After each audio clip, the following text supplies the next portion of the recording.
This week on a brand new Extraordinary, we ask, what the heck is a geek and who gets to define it? Sure as heck not the people that write quizzes on BuzzFeed. Burn.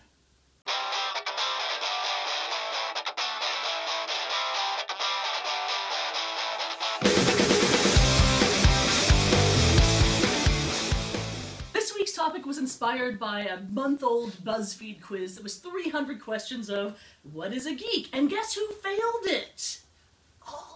Actually, I never even took it. You heard about it enough from other people. You're like, nope, I am self-confident in who I am. I don't need a quiz to define me. The second I heard it was 300 questions, I'm like, nah, I'm gonna watch some Netflix instead. And you know, you would think with 300 questions that would be really easy to look at and go, well, yeah, that's going to be really comprehensive. It's going to define everybody. And what do you think? I think that just asking if I read manga and then asking if I read it in its original format, and then that's it. That was the only manga. That's ridiculous. Yeah, that was the only manga. And then Golgo 13? That's not even popular manga. He's going to be the Renty one this episode, as you can tell. I don't get it. Here's the issue that this brings up, and it's a big growing issue. Growing in a way that I can make horribly inappropriate comments about, but I'm not going to, because it's a family show, if your family is deeply disturbed and kind of geeky. The growing issue, though, is mainstream geek culture is becoming, well, mainstream. I mean, how many people saw the last X-Men movies? 600 million or more? There are geek movies out there that have been seen by over 1 billion people on this planet. You are no longer part of some obscure little subculture when 1 billion people went to the same movie with you. And when you have a quiz, this table deserves its punishment. Okay. When you have a quiz that defines everything about being a geek based on nothing but video games, mainstream movies, and comics, the most mainstream things that you don't have to go to specialty stores for anymore, things that everybody knows what you're talking about, you've got a situation where it's not obscure. It's all, like, everything on that quiz was stuff that I feel like 90% of America could have passed. Yeah. And so that really begs the question, is being a geek mainstream? I think it's getting there. I think definitely when you look at at all 300 questions, and it just feels like a guy just looked at his own personal collection and just like, I can make questions out of these. I think I just earned my paycheck for the rest of the next 2 weeks.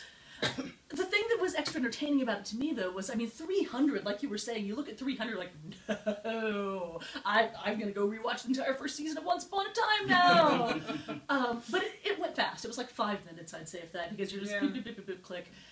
But they were all things, like, it didn't include any books, and those of you that can't see, other than the fact that I've got a lovely TARDIS screen behind us today, I've got a collection of about 3,000 books at home. They're divided between, they're both looking at them like... It's a lot. There are a lot of dead trees. Many trees gave their lives to fill those shelves, and to make those shelves. That's true.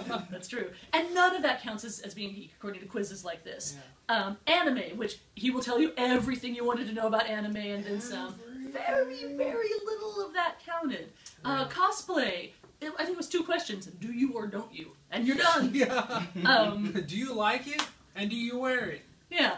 Young adult, which is a huge thing for women in fandom. Not even present. I think they might have mentioned the Hunger Games once. I'm not sure. Crafting. Also a huge part of geek culture. Completely absent from it. And TV. Which, as we've discussed in previous episodes, if you're a lady, and you probably watch the CW, and you're also watching this show... For my abs will be one. Yes, yes. I thank you, CW, for making it their job to have the amazing abs, and I can just kind of sit over here and be like, hello, boys. I'm just going to CGI them on my body. You know, can I do that too? Sure. Yeah. Does anybody have a marker? Yeah, right. Sharpie time! We'll craft some abs, there we go. And so instead, what they were defining geek culture as, and their gatekeepers do this all the time, was just video games and comics and mainstream movies. And I think that in the 90s, if you were into video games and comics, and you wouldn't have been into this type of movie because they didn't even exist at, like, Marvel Studios. I think Spawn. And I think that first Fantastic Four, was that still in the 90s or was that the early 2000s? It was in the 90s, but it didn't get a theatrical release. Oh, They tried to burn it so Just bad. didn't happen. Another time, I want to get into a great discussion of the fact that Marvel is doing things like, hey, we can have a blended adopted family here with Johnny Storm and whatnot. And I hope, please, if you're watching this in the future, you already know, feel free to say so in the comments. Please let Sue Storm be the one that's adopted. I think she will be, because the dad's black. Yeah. He's the guy who was on The Wire. So. Yeah, so I think that would be awesome. Just making it, like, making a very quiet, subtle statement about how all different types of families are cool. Yeah. Without having to beat it in anybody's head or anything. Just as an aside on that, I just think it's funny how people are like, oh, it's so crazy that he's black. It's like, he also can light himself on fire. Thank you know?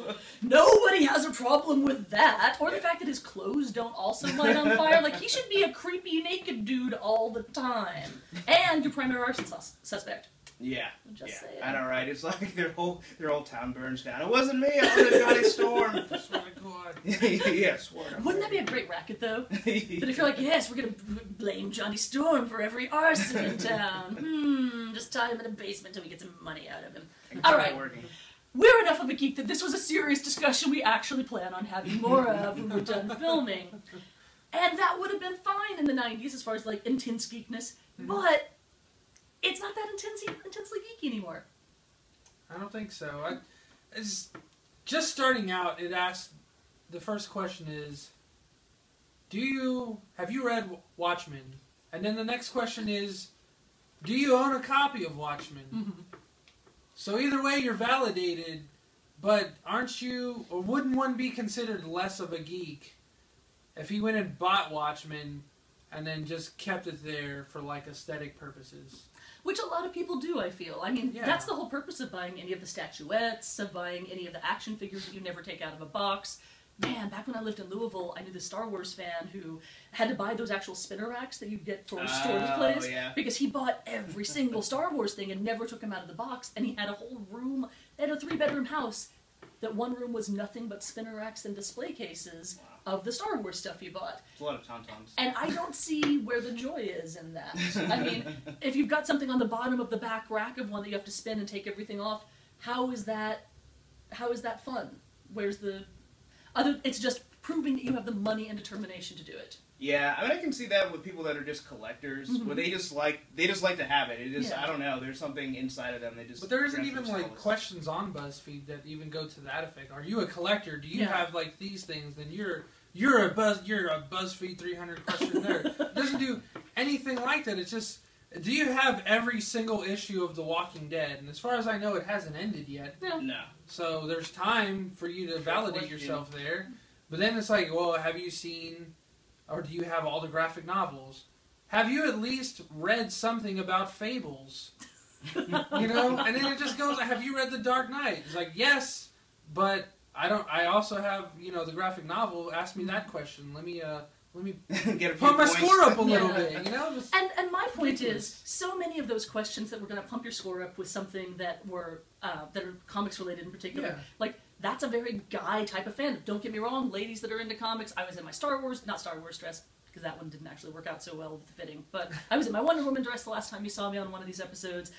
I love me some comics, but they are gender-wise as far as, thank you, DC, for making women feel completely unwelcome in your universe. Thanks, Marvel, for being a little cooler. Not that I have my biases.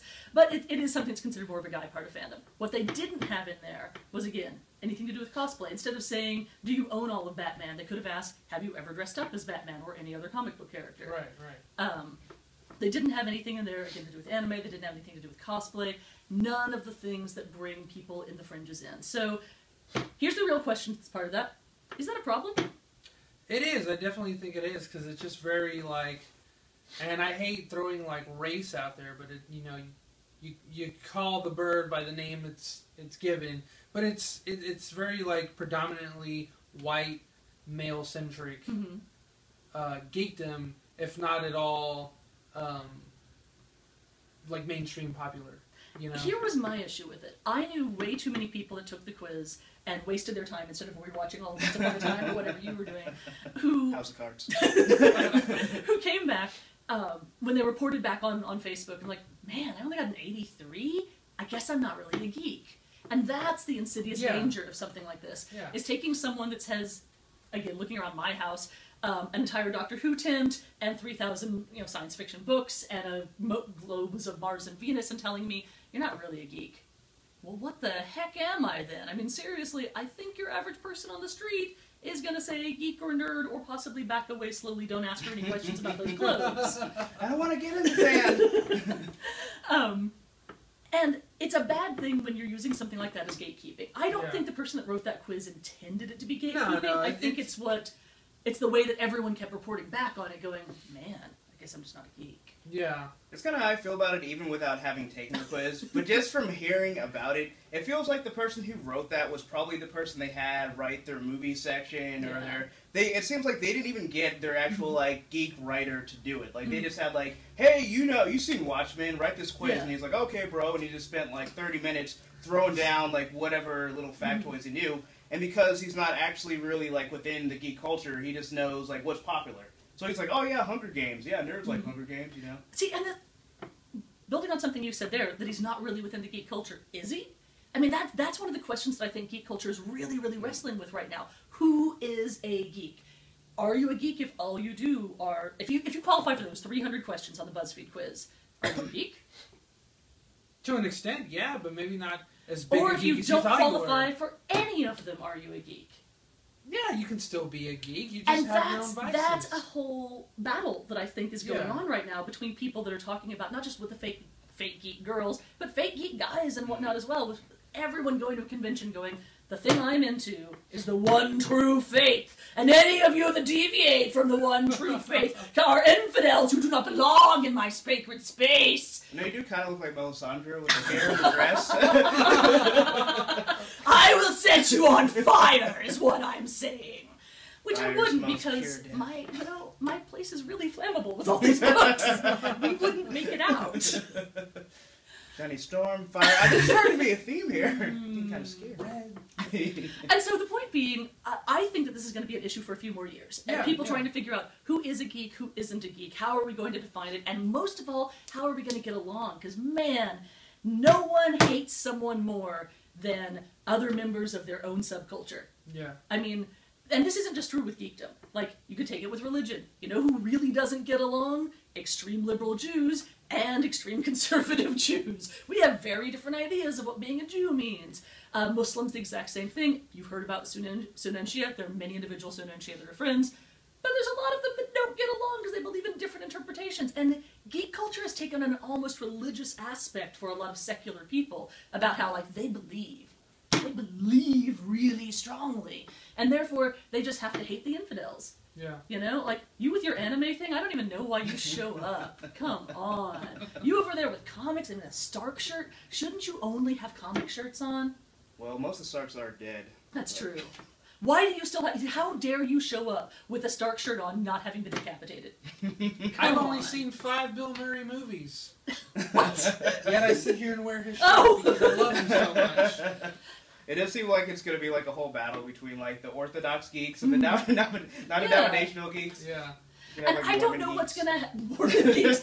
Ooh, what would be the equivalent of Mormon geeks? Like the new second coming? And what would be the special book there? I guess that would be young adult fiction. Yeah, I guess maybe they're like the Harry Potter geeks, maybe. They stick their head in a hat and they read. The Cults of Stephanie Meyer. Oh, God.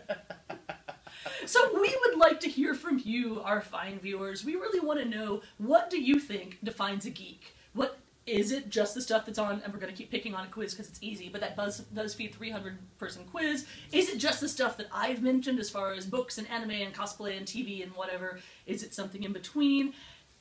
Have you ever, and I'm looking at you, you know who I'm talking to right here, right now, have you ever walked up to someone who was in, say, a Stark t-shirt and all these other things and asked if he's really a geek?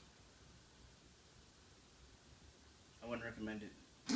That's true, because Starks are known for the beheading thing. They don't do it to themselves. It's other people tend to do better. But Arya Stark she's pretty bad. She'll mess you up. Bad things are going to happen. Yeah. That girl does not have a shiny, happy future ahead of her. Not at all. I've heard a rumor that there is some dude out there, what an asshole, who's written thousands of pages of spoilers for the TV show. Oh, really? Oh, thousands of pages. Sorry, guys. Don't know how he gets away with it. Well, I know there's wikis that have all the spoilers, but... But I mean, they're supposed to be like wikis for the book specifically, Like, a lot of the TV show wikis don't have Wait, spoilers. you're saying that in addition to the fan fiction, they've actually printed that stuff up? Well, no. Like, you can go to, like, websites and it has, like, all the... Like, everything you need to know about every character for the show. He's like, completely ignoring my pretending that the books don't exist. Oh, got you. Oh, there's Yeah. books. Oh, sorry. I'm so into the books, too, that, like, that's right over my head. It's like, what do you mean? Obviously, there's books. How am I supposed to read ahead and find out? Anyway, as I said, we would love to hear from you. Please tell us how you define a geek. Be detailed in the comments. We're coming for you. And what questions would you add in your own geek quiz? Yeah, true. If you guys want to put together a bunch of questions for a geek quiz, one of us, probably me, will actually at some point try putting them together and submitting it to BuzzFeed. Why not? It could be the Extraordinary quiz, but it'll be made up of your questions because we are lazy. I want to see a question in Valerian. All right, next time on Extraordinary, we discuss things that you probably don't care about anywhere near as much as we do, but we'll do it with froth and fire. Venom.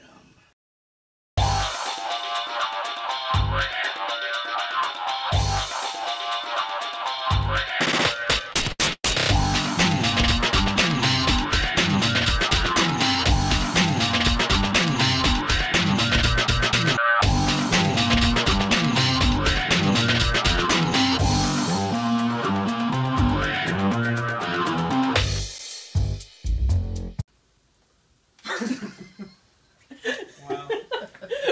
Man, we spent like 4 minutes trying to end that episode.